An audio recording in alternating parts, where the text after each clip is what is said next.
Hi, Rob. Hi, Nat. All right. You got to get over the goofy awkwardness to begin with. That's all why good. I just start off like this rather than doing any big intros. Mhm.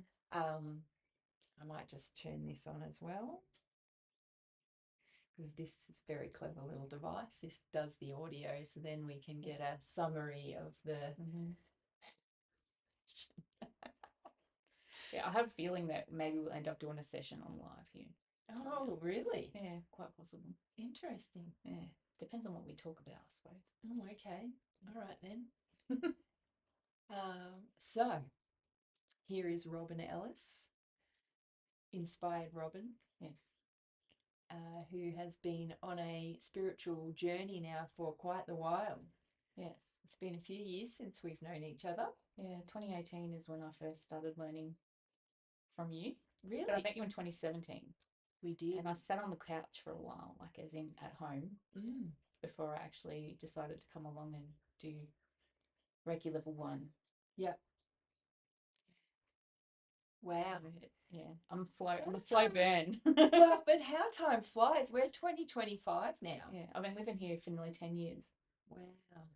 Yeah. after moving from Melbourne. So, We did. We met at a women's business yeah, networking thing. We did too. Yeah. Okay. exchange cards, and I kept it probably close to a year before I reached out and came to meditation and then Yeah. decided to do Reiki. Because that was back when I was doing meditation group at the old post office in Budrum. Yeah. Yeah, right.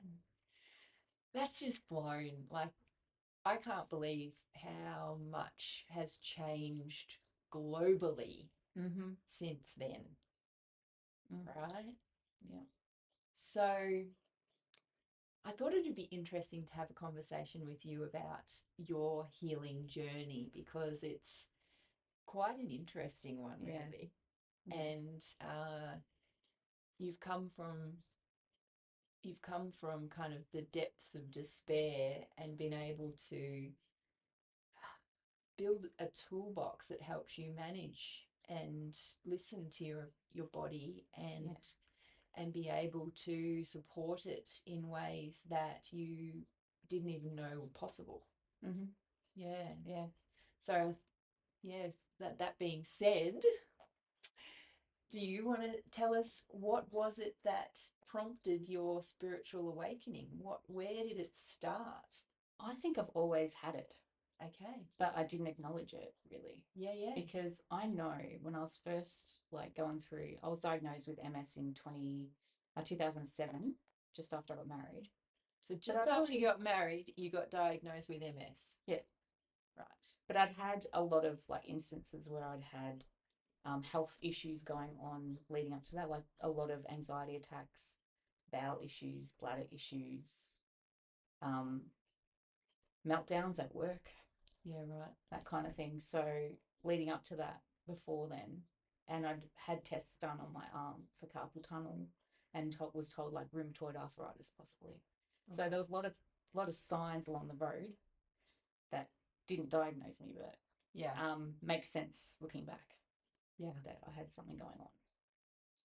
But It's yeah, weird how we do learn retrospectively. When you're in it, it's we're mystified by whatever it is that's going on for us. yeah, and I'd had Reiki sessions before. Like I remember in 98, I took a road trip to Canberra to visit my friend and my uncles Yeah. on the south coast of New South Wales, and she took me to a Reiki therapist. But I didn't really like. I was lying on the table, and they had their hands on my back. She had her hands on my back, and I was like, "What is this?" I didn't really feel anything. It was probably doing something, but I didn't feel anything then. Yeah. It's a weird thing to because so you actually had a Reiki session from somebody before you decided to learn. Yeah. I didn't. I didn't even know really what Reiki was before I went off and learned it. Yeah. And then I had a Reiki session. So, what was that like going to somebody and even being told, "Oh, it's Reiki"? What was your thoughts? This is what is this? Like, is it doing anything? Like, it felt comforting, and nice. Like this was with a friend that had a lot of trauma in her life, and I used to go like to counseling sessions with her growing up, and you know, hanging out with her, doing different things. And yeah, I don't know, she just obviously had been introduced to somebody that did it. And I don't know, I was just in an experimental phase. I'd gone through some, like a breakup with my first long time boyfriend at the time, and Yeah. I was like flying free, music blaring in the car on my own, brand new car, and hitting the road. And Yeah. yeah, I just had healing to do, I think, and that was probably what my friend sensed, and she took me to this person that Yeah. could do something, even though it didn't really feel like anything to me. It wasn't until um, a little while after being diagnosed with MS, having my daughter, she was still quite small, probably would have been one at the time, maybe. I think it was when she was around. I went to a massage therapist for a relaxation massage, Mm-hmm. and it was really good. And then she was like, "Would you like some Reiki after it?" And I go, "Sure, why not?" And that was like when I was like, "Whoa, that was bliss." It was better than the massage. Wow. So After completely different experience. Yeah. Yeah. Opposite to like I felt it. The first time this second time you actually really felt it. Yeah. Yeah. And it just relaxed me, and it lifted so much off me that I'd had going on that was causing me tension because I was having a relaxation massage. Yeah. Right. Yeah. It's so funny because I used to do relaxation massages for people and incorporate Reiki with the sessions. Because back when I first learned Reiki, it was very weird. So to I would just say I do Reiki massage, and people would be like, "Yeah, yeah, cool, yep, whatever that is." Yeah. I think some people thought I was going to get a rake out and rake their back. Not possible. But really, what it is an intuitive massage. It's a massage where you connect in with. It's like your fingertips have eyeballs, and you can actually sense and feel where emotion is kind of trapped in people's physical body. Yeah. And for some people, an actual physical touch really helps to release those emotions. Yeah. Other people don't want to be touched, so that's why they come for a Reiki session, because the same can be achieved without actually contacting a person with physical touch. Yeah. Um, so when you were diagnosed with MS, what was that like? Because I mean, give us a rundown first of all. What is MS, and then what was it like to be diagnosed with that? Well, it can be different for a lot of us, the Yep. MS. But for me, what were my diagnosing symptoms was I was, at the time I was working at a fitness club, and I'd been running on a treadmill that morning. Yep. But I'd also like been having a lot of depression and like anxiety in my work, and fatigue. And then that night I was sitting in bed reading a book, and I was like, got pins and needles in my foot. And like I'm standing up on the side of the bed, bouncing up and down. You know how when you try to wake your foot up? Yeah. And it just wouldn't wake up. Oh. And I'm like, and it started to stress me out. Yeah. I was a bit Worried. What the hell's going on? Yeah. So the next morning I'm in tears on the phone calling the doctor. Can I get an appointment? I took a sickie from work. Yeah. It was scary because I was really tired, and like I couldn't feel my legs properly from the waist down. Yeah, right. Yeah, and it wasn't like turning back on. Yeah. So he sent Were me you for able to walk? Yeah, I was able to walk. Yeah. So I haven't had, touch wood, anything like that, like where I wasn't able to walk. Wasn't that like a lot of people have optic neuritis where their sight goes. Yeah, right. I haven't had that, but I've had like the carpal tunnel. I've had bladder control issues. I've had bowel issues. Um, I've had cognitive, which is probably it's for me, my MS is very sensory. So I have like the pins and needles. It comes and goes. The pins and needles and sensory issues where I can't feel.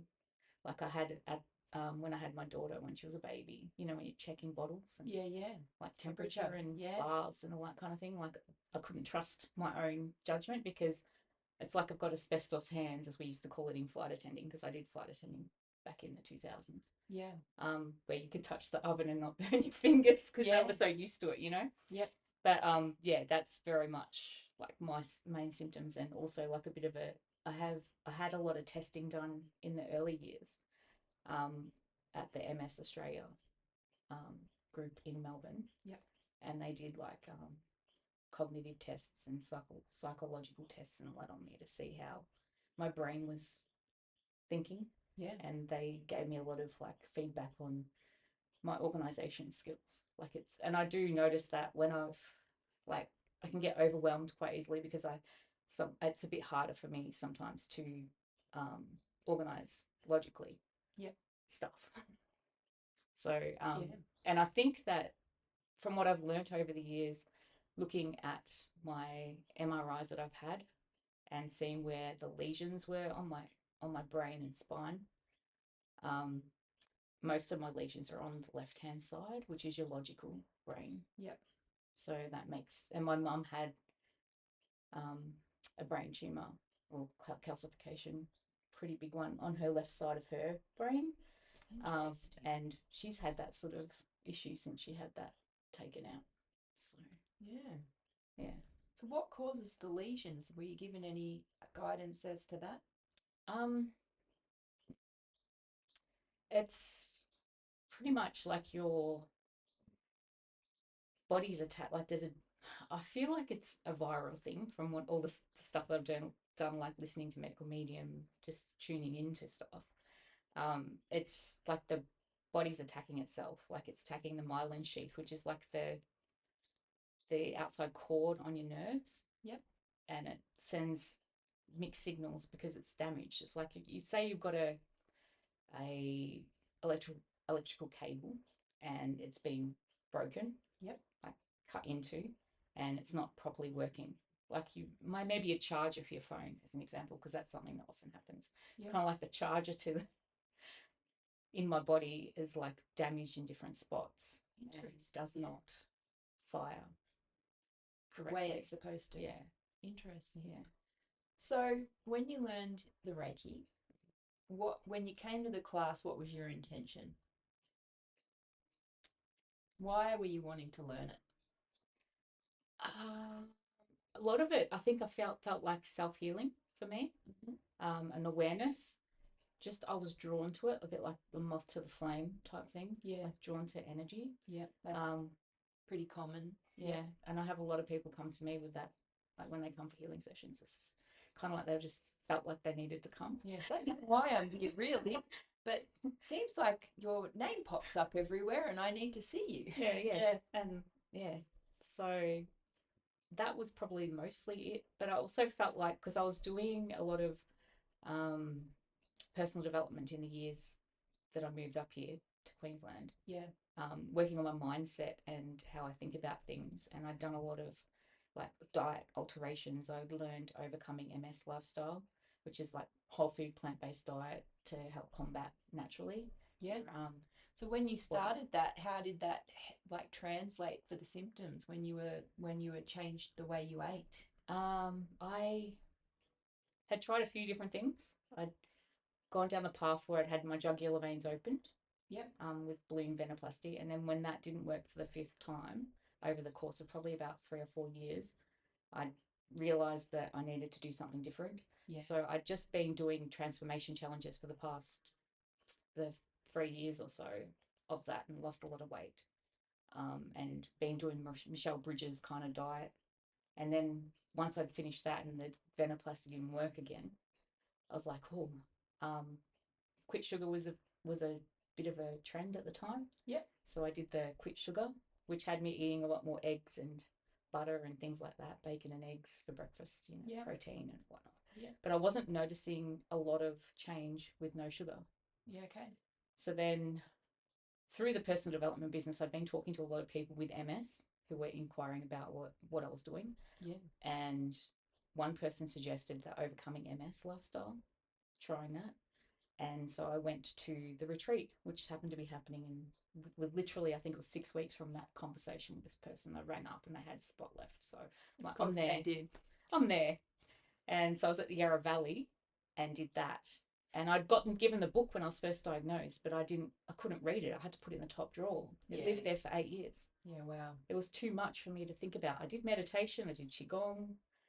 I started, like, I'd go to Reiki, go to chiropractors, go to myotherapists, go to osteopaths, you name it. I was doing all that. So you were on that path of getting other people to do it for you. Yes. Yeah, exactly. Yeah, which is really, really common, right? We don't think that we're worthy enough or capable enough to be able to be in charge of our own bodies. Exactly. You know, we're not taught that how to look after them, really. Yep.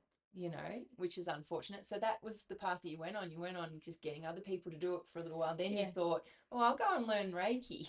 Yeah, well, at the Overcoming MS thing, I got to see a lot about other people's stories, got to see a lot of different therapies under the one roof over the course of a week, you're isolated there. So what did that retreat look like? Give us the rundown. What is it like when you go to an Overcoming MS retreat? It was a lot of, a bit like going to meditation circle. Oh, really? Sitting around in circle, so sharing. Great. Sharing, and it was like different topics on different days, like talking about what medications you've done so far, what your journey's been like with that, how you were diagnosed, for example, or things that you've done to help yourself. Yeah, amazing. And then you're in a room full of the same people wanting to do the same, learn the same stuff. Or there were some people that were resistant, people that had been dragged there by loved ones or whatever, and obviously they had their own agendas.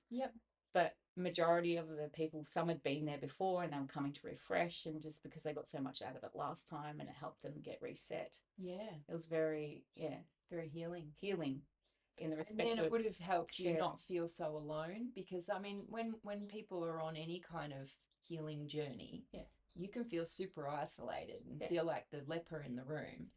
And there's no one else that knows what you're going through. So to be able to be in a space where there were other people, that must have been a really interesting experience. Yes, it was. And we'd go out, we'd meditate every morning and every evening together. And they took us through different styles of meditation, which was really cool. I even brought a harp in one night. One of our crew is learning how to play the harp. It's so good. Shout out to Janika Galloway.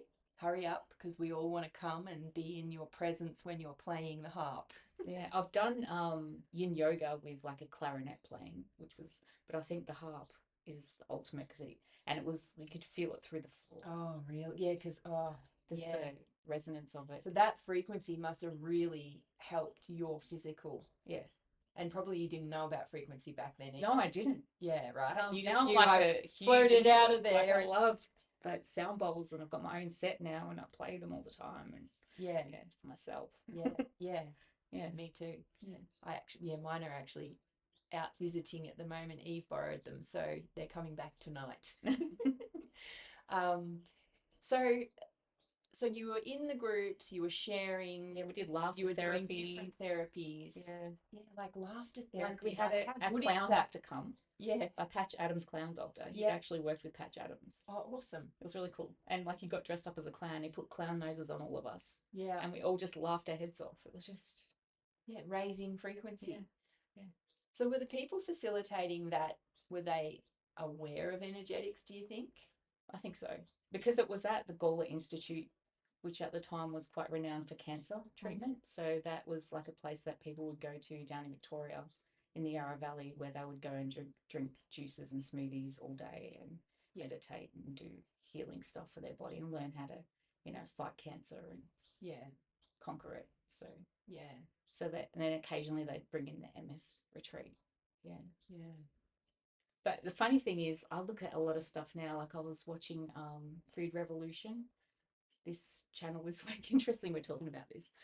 And like just thinking about all of the different things that I've tapped into: Food Matters, Food Revolution, Forks Over Knives, all that kind of stuff, and how it all intertwines. And it's like, well, this guy, George Jelinek, when he just wrote the books for Overcoming MS, he might have like been into that stuff.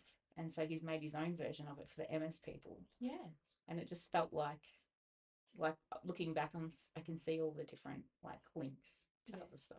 Because you end up, one of the things I observe with people that are living with their ailments, and probably let's call it thriving with their ailment, is the one commonality to that is people that do their own research and have an understanding that their body is not the same as someone else's body. Yeah. And you probably would have discovered that in the share circle with all those MS people. Everyone has a different kind of body, different kind of story, different medications they need, different, you know, therapies that different work for levels them. of disability and ability. Yeah, right. And realizing that we can't just bundle everybody into one little slot. Yeah. You know, but it is important to do your own research. Yeah. And so I want to ask you about, so you outsourcing having other people do things for you. Absolutely. All right. So what was that experience like? Like when you would go to have different therapies, different treatments, which ones worked for you? Or osteopathy, like going to osteopath was really helpful for me with the, I have like glutes that don't talk and things like that going on, tight hammies. Yep. And that kind of thing. And I was doing a lot of yoga thanks to the personal development. I'd been at the gym, done the transformations, and then I'd had a trainer that was very Pilates yoga focused. We also did weights and stuff. But like it was like there's something in this yoga, and it was the mindfulness and the connection to your body and understanding what your body's feeling that really hooked me. And I mean, it's interesting. I became a yoga teacher last year, but I haven't really taught any, and I haven't really done much yoga since. But I know the benefits of it and how it will help me to get back on the mat and, you know, get stretching again and do it. Like I'll just roll it out on my deck and do my own yin type thing. Yeah. So, and because it's not outsourcing to somebody else. It's connecting. It gives you that time to get connected with your breath and stretching out your body and feeling what's going on there. And like bringing the Reiki in with that as well. It's like, it's turning your ears inward. Yeah. Listening to what's happening for you, because we spend so much time out there outsourcing in other people's energy and not doing it intentionally. It's just how we've all been taught. And then not actually carving out any time where you actually can go in. Yeah. And then we wonder why we're all run down. Yeah. Do you know? Exactly. So half of us don't get enough sleep. I mean, I worked at a gym when I got diagnosed. And I was like, did you really? Yeah, I was working at a gym, and then it was like, you need to do more yoga and Pilates. You won't be running up and down the stairs anymore, carrying weights over your head and kickboxing. And because I was doing all that personal training stuff where you'd like be stimulating. You'd be kicking the, you know, kicking the, what's that thing? Yeah. The bag and all that kind of stuff, punching into gloves and you name it. Yeah. Running up and down the stairs with weights over your head and all that hard duty stuff. Yeah. Yeah. And then your body's just saying to you, Robin, please, I need gentle. Yeah. Take me to the osteo rather than let me do yoga. Yeah. Do some Please stop punishing me. Yeah. Did it feel like that? Did it feel like that was the message? But it felt like that, but it also felt like grief. Like I had a good year of grief. Let's talk about that. Yeah. Yeah. So what happened? So you've been diagnosed, you've done your things, but you needed to deal with the emotional stuff. Yeah. Yeah. So what was your process there? I think I was in the bubble that a lot probably go into when they're diagnosed with something like MS. What's the bubble? How do I slow it down? How do I stop it getting worse? I've just got married. I'm 32. So you were listening to the opponent in your brain. And I'm watching all the stuff. I'm going down Google, Dr. Google. Oh, yeah. I'm going to seeing the worst of the worst. Going to support groups. People that, like, a mum that I grew up with, like, her kids went to school with me. She had MS from when I was in primary school. And she was running the local MS support group. And I'm in there and I'm listening to some have walking frames. Some are still trying to get diagnosed. My head is spinning as I talk about this. They're talking about happy pills and antidepressants, which I've been on and off over the years leading up. And when I was first diagnosed, I needed them. Yeah. Well, I thought I needed them because that's what they were saying. I was watching the DVDs that MS was sending out of people's journeys and what they go through and how they adjust their life. And I was going to um, mini kind of overcoming MS retreats for the weekend, where you go just for the day and they take you through the different exercises and all that. It wasn't sinking in.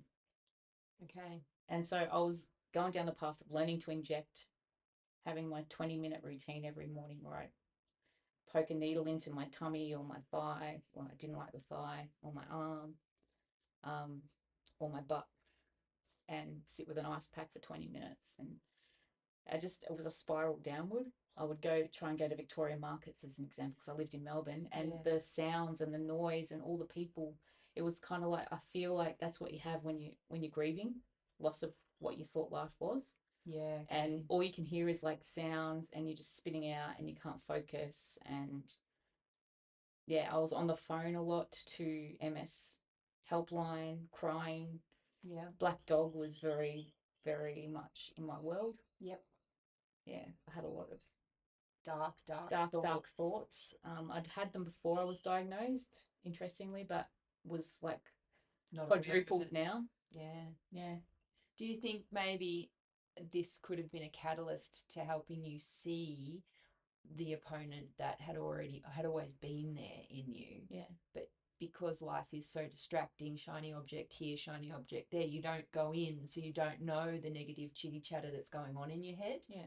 You don't know that you're agreeing to things that potentially are life alienating instead of life supporting, and then you get thrown into this downward spiral, which is on a frequency level. When we talk about energy now, we know that when our frequency drops, it gets loud in your head, which the emotion can be grief and hopelessness and shame and those really low frequencies. But coupled with those frequencies is head chatter. And the darkest kind. Despite that, I did an 8-week meditation course. Okay. And then I went to I knew natural therapies was probably the way to go somewhere in my brain and energy. And I went to this brand new, because I was in Werribee. That's where I lived at the time. Yep. And there was a brand new like wellness center opened up, and they did like acupuncture and that. And they had this traditional Qigong lady there, and I started learning Qigong. Yep. And that's when I remember having one experience. I had a healing session with her. See, I was doing stuff. Outsourcing, obviously, but then I was part of the path, doing the journey. I was doing like the breath in one of the classes one night, and I honestly, it was like I touched Jesus at the time. It was like I went into this place of just whoa, it was golden. And then I was getting all these snippets of signs. Yeah. That this is a path, and this is where I need to go, and this is what I'm needing to see. And at the time I had a friend that was going through a cancer journey, which took her life in the end. And so I got her to come along and do the same, like the Qigong and all that. She was fighting her own battles. So I had that also in the background. And we decided after it was coming on to 2 years since I was diagnosed, we decided to go on a 10-week trip around the world, me and my husband. And we went to USA because we'd both lived there and had friends and stuff to see. And amazing. And then Germany, he had a friend. And then we went to South Africa, which is where he's from. Yeah. And it was like 10 weeks of just unplugging. And it just led me to a new place, both of us. New mindset. It's like a reset. It's interesting that you had to go on a world tour and visit places that you had lived, because this is something I'm watching people do.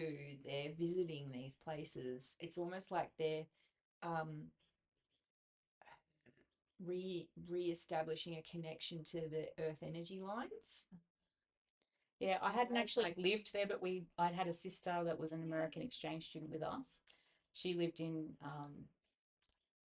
Virginia, so we visited her, and I didn't know at the time it would be the last time I'd ever see her. Yeah, wow. Because she's no longer with us either. Yeah. But it was just wow. Yeah. And another friend that Craig lived in North Carolina or South Carolina, he just recently passed away as well. We didn't know that was going to be the last time we were going to see him either. No. Yeah. But South Africa, I've been there 3 times now. That was like probably the highlight of it, because I'd not been there before. And just sitting in Kruger Park and or even at my sister-in-law's place. And it was New Year's, and it was hot, steaming hot. And at the time, I had very heat intolerance from the MS. Yeah, yeah. But we had all these cooling vests and neckties and you name it. But just the thunderstorms and the rains, the African rains, it was just very cathartic. I would have to say, like it had us sitting and contemplating the next phase of our journey. Yeah. And that's when we decided to have family, and having our daughter sort of inspired me to do other things with my healing journey that led me eventually here. Yeah. It's funny, isn't it? Yeah. So you went on the journey. Was it difficult with MS to have a baby? Like, is that something that I can even ask you? Well, the trip that we had, 10 weeks, I had to get 10 weeks of daily injections. Can you imagine how many? Like, I had a little Billabong cooler bag. The worst airport, like with syringes in it, yeah, was New York. Like, they were really strict with me, and we'd had it padlocked and, cable tied so that, no one's going to break into it. It's got ice packs in there and stuff because it has to be cool. Yeah. So, yeah, but I went off that medication and the antidepressants to get pregnant because I did not want to have any chemicals. Yeah, for Bub. Like, for Bub, so. Yeah. Yeah. The hard part was the fear that I still had with regard to progression of my MS after I'd had her, and we actually were blessed to go back to South Africa when she was 3 months old. Yeah. And on the journey back, it was like September, which is the time of year that I flared up initially, and the time of year I tended to flare up even in pregnancy with my MS. Yes. Spring seems to be the time. Season. Okay. Coming out of winter, going into spring. Mm-hmm. It was hard because I was like mixed feeding her, but I didn't want to have the medication in me and breastfeed her. Yeah. So I just made the decision to stop breastfeeding. Yep. So that I could go back on the meds because I was scared. Yeah. Of progression, because that's what I was still believing at the time. That would happen. Yeah, and I was still like leaving it up to external forces to protect me rather than myself. Yeah, okay. So when did the flip change? When did you kind of step away from someone else is responsible for my body to I'm responsible for my body? That overcoming MS retreat was the start of it. Was there something a practitioner said, or was there some moment that you remember? I think it was when the CCSVI jugular, the blood flow in the jugular, coming out of the jugular vein thing failed.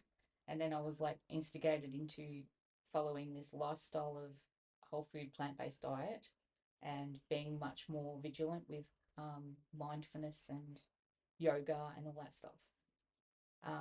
And the personal development I was doing really was a catalyst. Yeah. For me. So, and then once I took on that in my headspace, then people would come into my world that, shone lights on the next tool. Yeah. Yeah. Because what I'm hearing is that you actually, what the actual ailment was getting you to do was to be more present. Yeah. And to learn how to maintain presence. And stress levels. Yeah, because you need to be able to figure out what is causing the stress. Yeah. And the only place you can figure that out is in the now moment. Yeah. Because if you're already in the future, you're stressed. Yeah. Yeah, absolutely. And if you're in the past, you're stressed. Yeah. So the only place you can really be is in the now moment. So MS is teaching you to be present. Yep. Would that be true? Absolutely. Yeah, okay. Interesting. And so when you started to make that your priority, that's when all of the different tools you were going to need started to become available in your awareness. Is that right? Yeah, they'd come and show up. They'd just show up and you'd be like, oh, I want to go do that. Or, yeah, absolutely. I might need to know about that. Right? Yeah. Yeah. And so one of those things was coming to a Reiki 1 class. Yes. Yeah. Yeah. So it was like we moved up here. Yeah. Because we wanted a tree change for that reason. Yeah. Like get out of the city and suburbia and come up here like we came up here for a holiday. We were looking at rural Victoria and then came up here for a holiday and decided, oh, no, Sunshine Coast is calling. Sunshine Coast is just calling. And it's so, beautiful. yeah, we got here and then, yeah, like you said, the Reiki called me. Yeah, interesting. And you know what's interesting is I find out once I go back down to Melbourne after doing Reiki 1 and 2, Yeah. my godmother and my mum's best friend both knew Reiki from when I was a kid, Really? From when you were a kid? but they never said anything. Yeah, well, because it used to be, you used to be weird if you said that you did Reiki. Yeah. Do you know, most people didn't know what you were talking about, so I can understand that. Yeah. And I'd be like doing like Reiki on all my family, my nana, you name it. yeah. And like my godmother's come to visit my nana's house and she lived around the corner. And she's like, oh, no, I do Reiki. Like, I've been doing it for years. I'm like, why did I never know? Well, what's lovely is that you, by being open with that, then probably were a permission slip for them to be a bit more open about, Yeah. this is something that they do. Yeah. And because I was doing Reiki on my cousin's dog and yeah, Yeah. because I did pet sitting at the time early on. Yeah. And I think actually it was the pet sitting that made me think, oh, I need to come and see Nat and learn Reiki because my daughter and I put our healing hands on a puppy that we're looking after because it like jarred its leg jumping up for a ball or something. Oh. And then it was fine. I was like, there's something in this. Yeah. Yeah. Yeah. I need to learn more. And it just reminded me of that actually, thinking Yeah. about the dog. Yeah. And my memory of your training was that you were very animal orientated. Oh, very. Yeah. You know, like straight away drawn to animal card decks, and you would tend to be able to connect with animal spirits that might be connected to people, and yeah, and help, you know, cross those spirits over yeah. And clear energies, and yeah, like you have a particular knack or talent, I would say, and it definitely has to do with the animal kingdom. Yeah. In it. So where was it that you sort of thought, oh, because I'm assuming you initially were using it just for you. Yes. Just I to spent get to know hours. you. I spent hours just lying on the bed, connecting with my body, breathing, like putting my hands on parts of my body. But it didn't take long for me to go, I need to do Reiki 2 because I need to do distance healings for people. Yeah. Because I was very much like I'd started writing a book, which never got finished, but it's, you know, it still might happen. It was actually a healing tool, I feel, because it allowed me to go and look back at a lot of stuff and get aha moments about my life that helped me to progress with the Reiki and my own healing journey. Yeah. So, yeah, I did a lot of, I really wanted to work on people via distance at the time. I still do. Yeah. You do, yeah. So you ended up learning level 2, which in our lineage we learn a lot in a level 2 class. It's a huge class, and there's lots to go home and practice and play with. Yeah, and go back down to Melbourne and end up like clearing people's houses for them. Yeah. Clearing my parents' house clearing furnitures and all that kind of stuff. Yeah, and realizing that there is a lot of other energies present in a room that we can't see with our eyes, but we can feel with our nervous systems. Yes, and that's, for me, nervous system is very sensitive. Right. You know what, in saying that, I remember when I was small, my great nana, her house was in Moonee Ponds, and it was like this old dark house in Moonee Ponds in a sort of inner city Melbourne. Yeah. And I'd always get the heebie-jeebies going there. Yeah. And I'd cry. My mum said I'd cry every time we went to her house. Yeah. So I think I was sensitive back then. I'm pretty sure. Well, you know, if MS is related to your nervous system, and the gift is that they need you to be in the present, then it makes sense that you've always been sensitive. Yeah. And then it's just learning what to do with that sensitivity to turn it into a superpower rather than a disability. Yeah. You know, like this is one of the things that I'm always interested in having an understanding around is that these things that everyone says are so bad and are the wrong way of being. Yeah. What if they, at some level, are actually, once you figure out what they're trying to show you, what if it can lead to you uncovering your superpower? Yeah. Like, Well, I had a Reiki session with one of my yoga teachers, Kate, and she was very intuitive in that respect, and she could see like my childhood, yeah, and she could see all of that sensitivity, and the MS numbness was me numbing out from what I could do because yeah. I didn't know what to do with it. Didn't know how. Yeah. Because you're not taught. Yeah. You don't know I didn't to know what to do use with my that nervous nervous system. system response. You don't realize it's because you can pick up on a ghost in a room or that someone else might be angry in that space. You don't know because we're not taught to pay attention to that as being another way of relating to our reality. Yeah. And then I worked in roles in my life that are customer service based. And it was particularly, I noticed when I was working in the city of Melbourne around a lot of people. One job was I was a bank teller in Collins Street on the upper end. And there was this one lady who used to come and cash advance $20 every day. That when I was in that job every single day, I just felt so heavy. It was like a cartoon, you know, the weight on your shoulders, walking to the train station every day, and like I could not move. It felt like I was dragging the world behind me every single day. Yeah. I was like, Friday night came, we were down the pub, and I was like banging a cigarette off someone. I don't smoke. Yeah. And drinking a glass of red wine because I just couldn't handle it anymore. Yeah. And it's so interesting that that becomes the tool when you get to that stage of absolute hopelessness, helplessness. Yeah. Smoke and drink. Yeah. It's because it's like when all else fails, people reach for that because they don't actually know how to deal with what they're going through. If my parents watch this, they'll be like, what? Confessions on the couch. Anyway. But it's just, well, I mean, at some point that's how you know you don't like it, right? Yeah.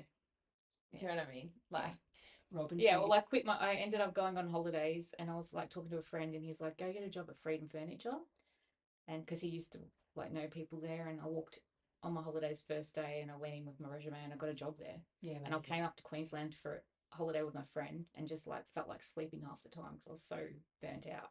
Yeah. And then went back to work at the bank and they gave my 4 weeks notice, and they sent me to another branch in a whole totally different area. And it was so high vibe and happy people. We were eating Milo bars behind the counter and they gave me the code to the safe, you name it. It was like, stay with us, don't leave. Yeah, wow. And I'm like, no, I'm going somewhere else. And I went and worked at a furniture shop. Yeah. In homewares. Yeah. Which wasn't that much greater. But I ended up getting like back into the city managing a homewares department, which didn't end well in the end. But the same kind of thing happened working in the city again. Yeah. Anxiety attacks were like rampant. Well, you think about the energy and how dense the population is, and unless you really have an awareness of your own energy, you don't realize you're carrying other people's stuff. Yeah.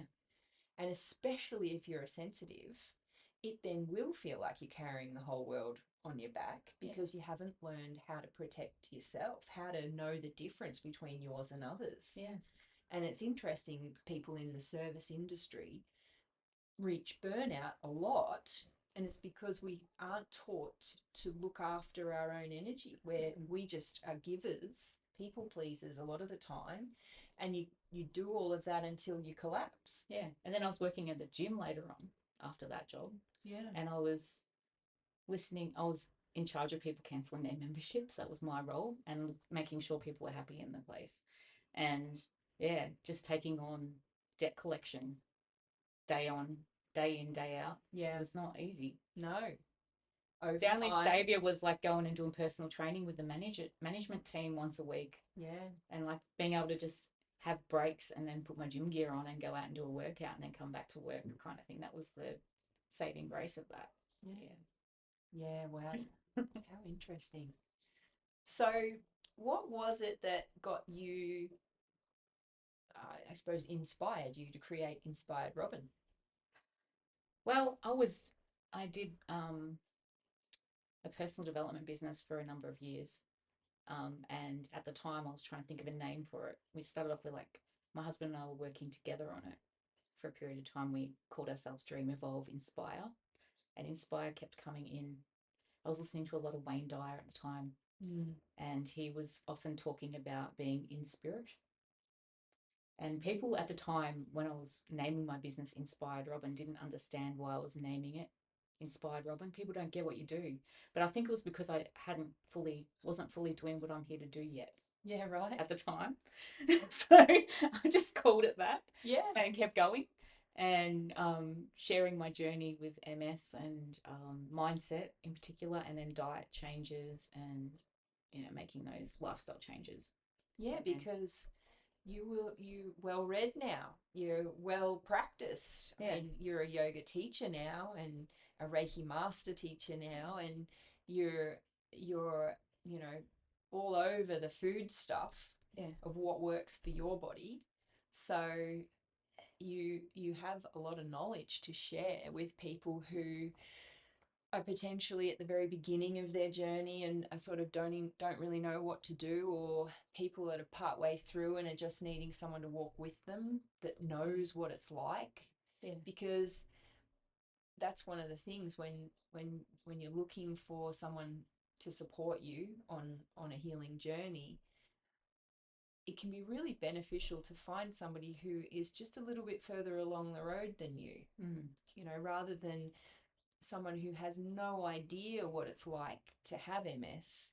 To work with someone who knows exactly what it's like to have MS is a game changer. Yeah. And I mean, we watch you thrive with it. Yeah.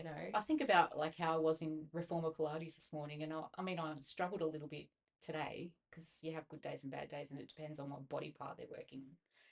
But I thank my lucky stars every day that I'm there and I'm actually doing it, and I can get through a class and still walk afterwards and drive home and so get on with my day. So after you moved through the grief with finding out about the diagnosis and you realized all these grief symptoms and you knew you needed support and all the rest of it. And the grief symptoms come back occasionally.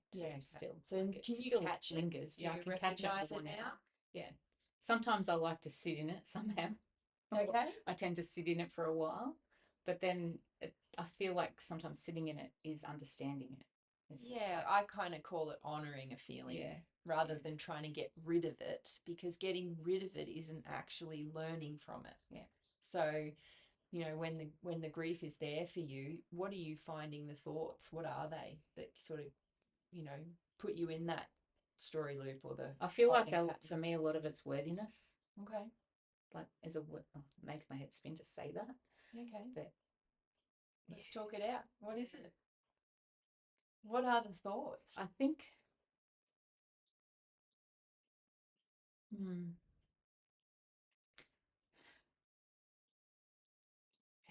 it's like I feel a bit of a perfectionist side to myself. That pleaser side of me. That I have a lot of moments where, like, as an example, yesterday I was looking at my past again because I had my little certificate book out for some reason, looking at all the things that I've done in my life to get qualifications in life. As we do. That's what I mean. You're well educated on all things. Yes, on a lot of things. Yeah. But then it's that whole feeling of I should be further along. I'm shooting on myself. I know that shooting is that's the opponent. It's a big topic in your podcast because I've listened to all the episodes. Well, thank you. So this is the human condition that everyone is facing. Like we're not trained to appreciate what got us here. Yeah. And that we're thriving doing whatever it is in this moment. No, let's just focus on the tiny little thing that you haven't got. Yes. And then, like, I was having a conversation even with my mum yesterday, and then I was rattling off all the things that I had accomplished in that day, which is awesome. Yeah. It might not be what, I feel is the worthy, to do certain things. But so that's that perfectionist part of you that has this standard that you have to uphold, like right? I made these healthy cinnamon scrolls that are made out of sweet potato. Beautiful. Like, yeah. And like that recipe's now in my head. I probably don't even need to get the recipe book out anymore because I've made it a few times. Yeah. Awesome. And I found the right sweet potato type to make it. Yeah. And my daughter, it's one of the weird recipes that I have in my collections of recipes that are healthy that my daughter actually likes eating. Loves eating. Yeah. Okay. It's good. So yeah, and washing and getting the washing done and getting the house tidied and preparing to go to Brisbane tomorrow and all the things that I've been knocking off the list. Yeah. And why aren't we celebrating this? Like, that's a genuine question. Why aren't we celebrating the wins? Yeah. Why do we focus on the thing that you haven't got? Yeah. It's weird. Yeah, and there's probably an energetic, as I've learned over the years, like there's an energetic reason or like a flow or a divine timing of things. There's definitely a divine timing for things. There's a lot of times where we think we should be doing things at different times when in actual fact it isn't time yet. You've still got to do this, this, and this before that's going to come. Yeah, and that's what I'm learning to flow with that feeling. Like it's probably my current practice more so than anything that I've been doing is that presence of what's best serving me today to do, and following that little breadcrumb. Yeah. And then it requires an element of trust. Yeah. Because we're starting to be guided towards living a life of joy. Like, no more shoulds. Doing things that actually raise our vibration and put us into that happy space. And as we move there, it's creating chaos because we're fighting it. We're actually resisting this thing we really want because our nervous systems are wired to protect us from the unknown. Yes. And where we're going is the unknown because we're doing things now that have never been done before. And everywhere our bodies are reading danger warning, and we have to be able to pause and be present to figure out, is it actually danger? Yeah. Or is that just the natural, instinct response? And are we actually meant to be pausing to figure out, is it true? Yes, I've been spending too long doom scrolling, I think, or not doom scrolling so much, but I call it that because, you get sucked into the time and I click on that, give me extra time today on my phone when it tells me that I've gone over my time for the day. Yeah. And I keep scrolling. And I've been the past week having a lot of those conversations about, these Gen Zs are doing this and whatever, and getting distracted. Yeah. And then I was listening to another podcast yesterday that I tune into a lot while I was cooking dinner. And it was writing down on my whiteboard, watch the discipline video. That's on my to-do list because this person was talking about the act of discipline and that's what and my yoga teacher, Lauren, she talked about discipline a lot in yoga classes when I used to go to her classes. Yeah. And that always triggered me. Oh, and I think you've brought it up at a meditation circle when I've been here. And I feel the trigger there. What is it about the word discipline that upsets your nervous system, right? I feel like I have a lack of it in a lot of respects, because I am very easily distracted by other things. And I know that the day that I master discipline will be the day that things start to shift for me, I feel. That's what I'm feeling in my heart of hearts. Where do you think you already are disciplined? Because everything you've told me with the food side of things and exercise, mindset in a lot of respects, but not always, because I allow other distractions to take me off path. But it's more the discipline of staying focused on my path is the thing. And I've noticed with we talk about wanting to be further along with certain things, like particularly like my business and how I run it. And the fact that I've got distracted by needing to do this course or that course or follow this marketing plan, that marketing plan. It's like the discipline of sticking to my own plan and creating my own way. So I'm hearing a pattern. Yeah. Because the MS taught you that you have to find your own way. Yeah. And you have to be present. Yeah. And so now Inspired Robin is teaching you the same thing. Yeah, to find my own way with that. Yeah. Rather than allowing everyone else to tell me this is the best way to do it. That's the best way. And it's putting the blinkers on and actually like tuning into me, and following my path and creating my own way, because that's how these people that are telling me stuff probably are creating their way. Or so I need to be that. So what's one thing that you could do today that's going to do that?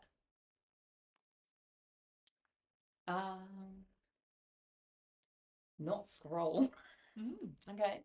Yeah, so like stay for me off last night, the social media. Well, yesterday was like, you need to, like, you'll want to be like focused on the list that you've got to create for you, and what you're wanting to create in your world on your business stuff.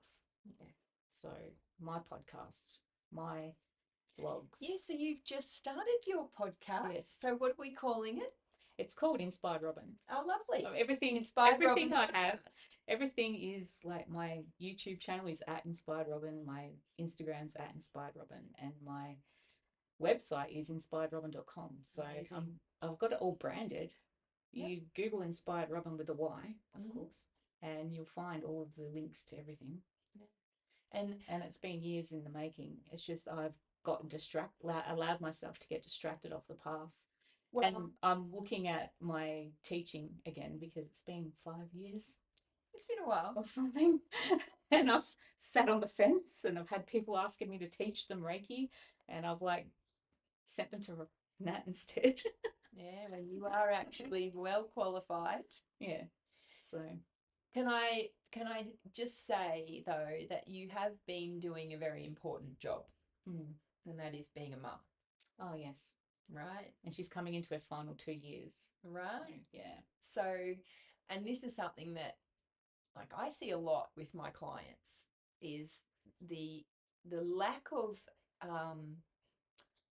gratitude towards that being probably the most important job that you could be doing. And there's so much emphasis on I should be doing something else.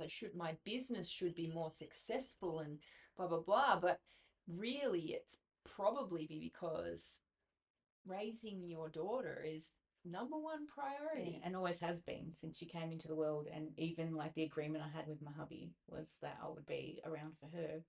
Yeah. I made the same agreement. Yeah.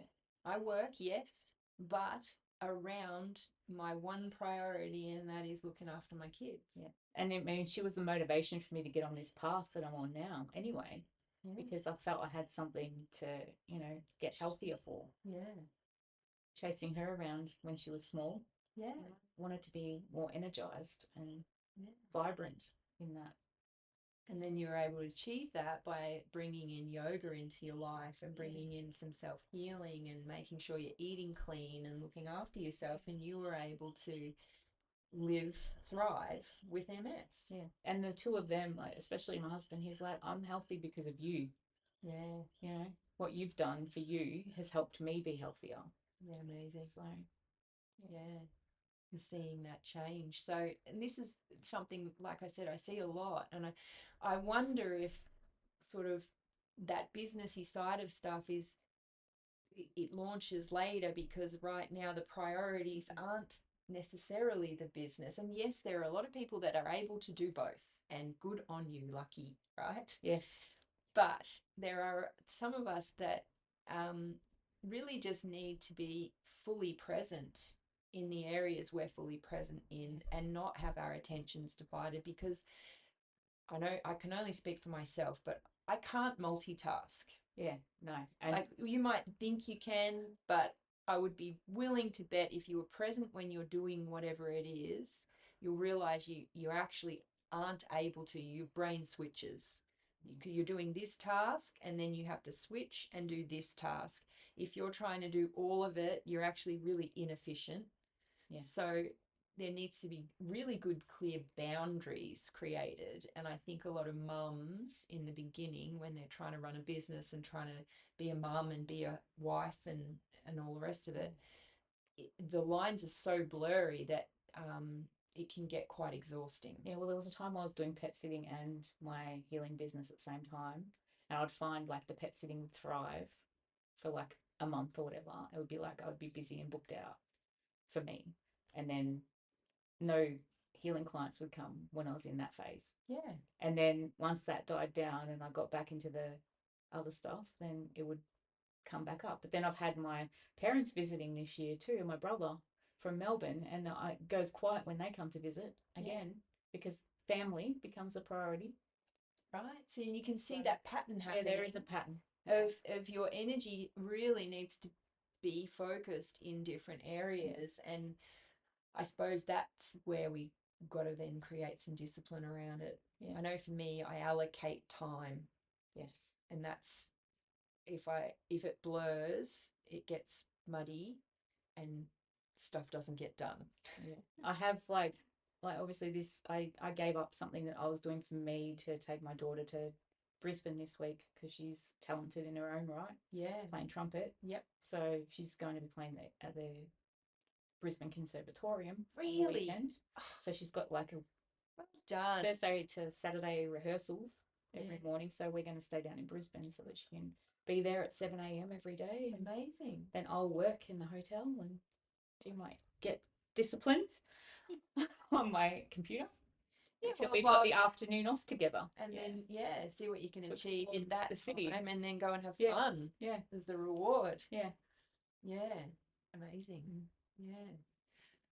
It is funny how there's that pressure though that if like particularly for women, I mean I know there's pressure for men as well, but there is a huge amount of pressure put on women now because the expectation is that, you know, in order to be able to pay a mortgage and to pay for living at the moment, it requires two incomes in Australia. Yes. You know, it's a very small population of people that are able to survive and live off one income. Yeah. Most people have got two people working in order to just be able to get by, to be able to have a roof over your head and to be able to put food on the table. Yeah. And there's a lot of pressure on women then, or whoever it is that's home with the kids, doing the kiddie runs and making sure that they're off to kindy and school and all the rest of it. You know, working a full-time job and doing that is a lot of stress on the entire family. And there's a lot of pressure on that major caregiver to be doing everything. Yeah. And then still have a smile on your face. Yeah. And then be able to do it with MS. Yep. You're winning, Rob. I know. You know? It's like, really think about. I have to remember I know in this conversation because some days I forget that I know. I mean, like how many of you out there feel what we're talking about here? Yeah. It is probably one of the biggest challenges. Everything has gone up and it keeps going up. Yeah. Wages are not going up. Except for my prices on my healing sessions, guys. Yeah. I've kept it at the same price for about 5 years. Which, you know, and then I discount it some months because I understand that it's hard. Yeah, it's amazing to be able to offer that because everybody has bills. Everybody needs to be able to try and put food on the table for their family, and it can feel hopeless sometimes and hard, and it's interesting. And I know in our industry there's kind of that mentality that spiritual work shouldn't really be charged for. Yeah. You know, and look, to a certain extent there's a lot of stuff that we do and there is no charge. You know, but there is a lot of stuff that we do where we actually do charge because we also need to put food on the table. Yeah. Feed our families and pay our mortgages and pay for our website to still be up the website. It actually costs money and to the run booking a business. and the booking system to work. Yeah. And the laundry to do when people do come, and the cacao I buy to allay, or the tea to have you have a full session service. And all the training that you've done to this year I invested in crystal bowls. Yeah, right. The training you've done to be able to provide a high powered session, you know.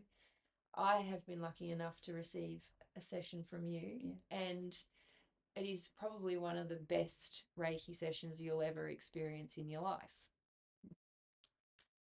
Like, genuinely. That's another thing I need to remember when I hear people say that too. That's like, whenever like I have a review come onto my Google, or someone writes me an email about how they feel like a couple of days later, and I tell my hubby, and he goes, can you remember, put that in your memory bank for next time you get down on yourself? Yeah. That's really important, you know. Everybody needs to be held sometime.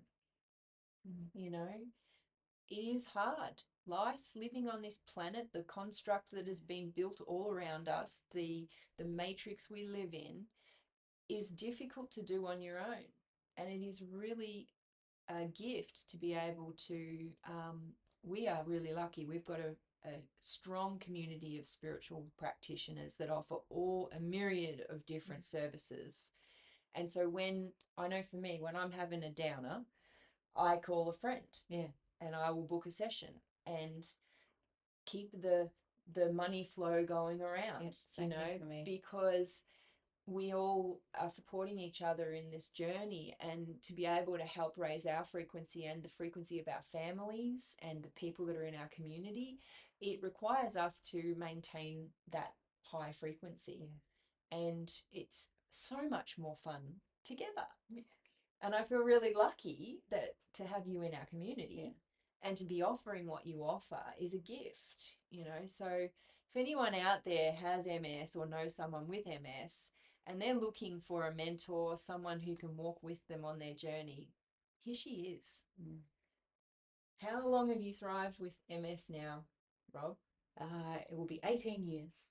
For 18 years. Yeah, I was going through the diagnosis this time 18 years ago. 18 years ago. And you have learned a way to listen to your body. You have a whole bunch of tools that you can share with people that they can learn how to listen to their body. And I can't think of a more loving, caring person that could support somebody through that. Yeah. And the biggest part is too taking off those layers that are interfering with your seeing that you can tune into your body. The energetic stuff that we do with Reiki and energy healing. It's transformational. It's like, we don't realize that our bodies carry programs. We don't realize that we've inherited a lot of it from our ancestors. That actually we chose to come here to liberate these bodies from that density. And a lot of what you and I do is to help people to liberate themselves from those programs, to be able to walk a different path, to figure out what you actually want to do that might make you happy, and create a bit of joy and fun in your life, so that you can thrive with your experience rather than feel stressed out, strung out, and unable to do anything about it. You know, we all have days where we get stuck down in those low frequency emotions and thought processes. And you find and you see, like you'd see it with when you're working on clients, when you lift off some layers and then all of a sudden they're getting downloads. They know what they need to do when they go home. It's like, whoa, that's cool. Right? It is probably one of the most beautiful things to watch, when somebody actually does rise above those low frequency programs, let's call it that, and they can actually finally see for the first time that there are other options. And that they can be in those situations and their body isn't responding the way it normally does. So then thoughts that would normally be there aren't there anymore. And then they can actually make progress and find the tools they need and find the teachers they need and the path that they need. Yeah. So is there anything else that you might like to share today? I feel like we've covered a lot already. We really have. It feels good. It feels really good, doesn't it? Yeah. It feels very cash. Well, that's, I like it. welcome to my world. Yeah. I like it casual. I like it real. And just like channeled, you know, like you just channeled questions through and held the space really nicely. Thank you, Rob. Thank you. That's my aim. You're a great space holder. Thank you. Yeah. I really, really just have this need to share just how amazing the people in our community actually are and what they offer, and to share these stories of awakening, because I know for me, when I was learning and on my path, listening to other people's stories of awakening helped me feel more normal, less weird.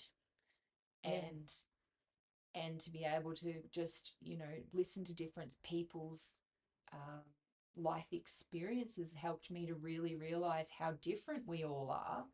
But right underneath everything, we're probably really the same. Yeah. But we've all got different banks of knowledge that we've gathered. You've got 18 years living with MS. Yeah. I mean, I don't know anyone who has that much knowledge. Yeah, well, I'm thinking on that particular like even subject. To childhood and like what we talked about with working in the city and the empath side of things. Yeah. Like even in childhood at school, like being the bullied kid. Yeah. And that whole meltdowns after school scenario that I'd have as a constant in my world. And but I'd be the good kid that wouldn't say anything at school, but then I'd want to punch someone. Yeah. You know? Oh yeah. Inside's the fighter. Yeah. So yeah. Yeah. And then how that changes over time. You don't want to fight anymore. Like you realize, actually, no, I can be kind to myself here and choose something different. Yeah, I'd go home and kick the door instead, you know. Yeah. Like bang on the door with my feet or scream. Yeah. I imagine that you would have done quite the bit of inner child work. Oh, with your and I your feel journey. I've still got lots more to do. I use a lot of connection sprays by Amanda Ellis from Angelic Celestial Colours in my work, and in my self work. And one of the sprays is Archangel Metatron's Inner Child Rose Spray. Yeah, beautiful. Yeah. It doesn't get used enough sometimes, I feel, but yeah, definitely. I've been using a rose oil for my face, and oh my gosh, it's just such a pleasure to put it on. I sprayed some rose water on me today before coming here. Yeah. That's interesting. It seems to be the particular oil at the moment that I'm definitely drawn to. When I was a flight attendant, we used to always have like a rose water spray in our bags. Yeah. That was what they taught us, like for like at the end of the flight to spray it on before you do the letting it run off the plane kind of thing. So rose water. Like would freshen your complexion. Oh. So you feel all dewy again and put your lip gloss on before you like went back to the gate to say goodbye everybody. Because you had to look the part as a hostie. Yeah. What was it like being an air hostess? It was fun.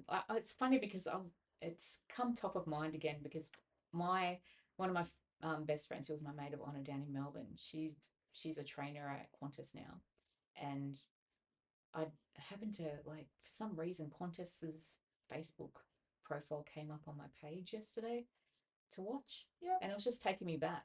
Like they were interviewing people in different roles, and I was like, it was taking me back to those days 25 years ago. Yeah, because it was during the Sydney Olympics that I worked. At Ansett. Yeah, and they were like the carrier for Ansett Airline for the Olympics during the 2000 Olympics in Sydney. Yep. So I got to meet a lot of celebs, and then like I think I was in Pilates the other day and we were talking about grand final, and because Brisbane were in the grand final, and I remember I'd fly a lot Melbourne to Brisbane with Brisbane Lions on board when Lee Matthews was the coach. Yep.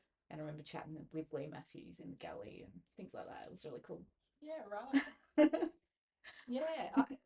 It would be a very interesting. And I was just thinking about Vanessa Amorosi when I was spraying the rose water, because she was like the song "Shine" was the song in the plane every day, And she was on a flight one time, and I remember like saying goodbye to her at the gate and like saying hello when she came on. Yeah, and not realizing how short she was. Yeah. Yeah. See, your path has definitely taken you on an adventure, Well, hasn't my it? first celebrity was Ernie Dingo in Adelaide because I trained out of Adelaide. Yep. But I worked with Darren Cahill, who was Leighton Hewitt's tennis coach. Yep. His wife was my trainer. Yeah, okay. Yeah. Yeah. Yep. So you got to see the celebs when you were a hostie and got Yeah. to ferry all sorts of people all over the place. Yeah. See, like some of the cabin crew that had kids, like get all, oh, I want Anthony Field's autograph because he was on the plane one time Yeah, right. from the Wiggles. What do you think being a hostie taught you? Everyone's normal. Everyone's like, even though they were celebrities, they were just human beings just wanting to enjoy life and be treated politely and left alone. Yeah. You know? Yeah. Yeah. Yeah. Especially, I had one funny incident. I was in business class working, and if you remember Max Walker, the cricketer, Yeah. and I delivered his like salad, and the cherry tomato rolled off into his crotch, and the two of us blushed. I was like, I didn't know what to do. It's not like you're going to reach down and grab it. Yeah. And yeah, it was Oh dear. it was funny. Yeah. Yeah. And I loved when Tommy Emmanuel, the guitarist, he got on a plane and his guitar, we had to keep it special up on above him, and Yep. yeah, it was a lot of. And then it was Mother's Day one year, and you know Joanna Griggs from No Better idea. Homes and Gardens. Yep. Yeah, Yeah. she had like this massive bunch of flowers. It's like, yeah, she was very friendly and nice. Yeah. Yeah. Oh, it's so interesting that was your kind of, introduction to. Was that how you met hubby? Was from being a hostie? No, I met him through a dating agency before that. Yeah, right. Back in, actually after that was 2004. Yep. Yeah. Yeah, I'd done a lot of internet dating for some reason. Yeah. Because I was very savvy on the computer. And then I think because I was doing that, someone from a dating agency rang me. And I don't know, I just thought, oh, why not? I was the kind of person that was like, I'd have a go at everything. I did like a perfect match program on the radio once. And like had the script, and I got to like, I was one of the three girls on the panel, and the guy picked me, and then we had to have a date in South Yarra and got interviewed during the middle of the date. How's it going, kind of thing. Really? Oh my god. It was fun, but it was just like I did it for fun. That's Yeah. how I was back then. I just do stuff for the fun of it. Yep. Yeah, and I liked hearing my voice on the radio, so That's good. Oh well, maybe you need to bring a bit of that fun into I the think so. Inspired Robin podcast. Exactly. Do some fun things. Yeah. Yeah. I've actually been getting a bit of inspiration from other vloggers, podcasters. Yep. On how they like make things a bit more interesting. So it's not always going to be boring, like, well, not boring, but just me sitting there talking to people. Yeah. When I was a kid, hear what you've got to when say. I was a kid, I wanted to be an like Yana Vent. I dressed up as her at a school parade because I liked doing interviews. And my friend and I, we used to have this in grade 5. We'd get instead of writing books and stories, we asked our teacher if we could make like an interview program with the cassette. Amazing. So we used to like make up pretend interviews and interview each other. Yeah. Oh, that'll be fun. Yeah. See where it heads. And when I was at high school, I remember, and even when I was an exchange student to the US, I had like a tape recorder with a cassette in it, and I'd go around like asking questions of my American friends. Yeah, right. At school, and like I'd record like walking in the snow, and you could hear the crunch, under your feet of walking in the snow, and I'd describe like the snowflakes land. This was before we had social media and the snowflakes freezing on your eyelashes, and just be descriptive of what I was seeing. Amazing. Yeah. Just talking it out. Yeah. Well, then you'll be a natural vlogger, won't you? Yeah, I think so. Yeah. Hold me to that, guys. Yeah, we really want to see it. All right, so if you want to connect with Robin, then there will be all the links in the show notes. Thank you for coming and joining us on this show. And thank you, Rob, Thank for you. being on here and sharing your story. Mm. Love it. Thank you. Thank you.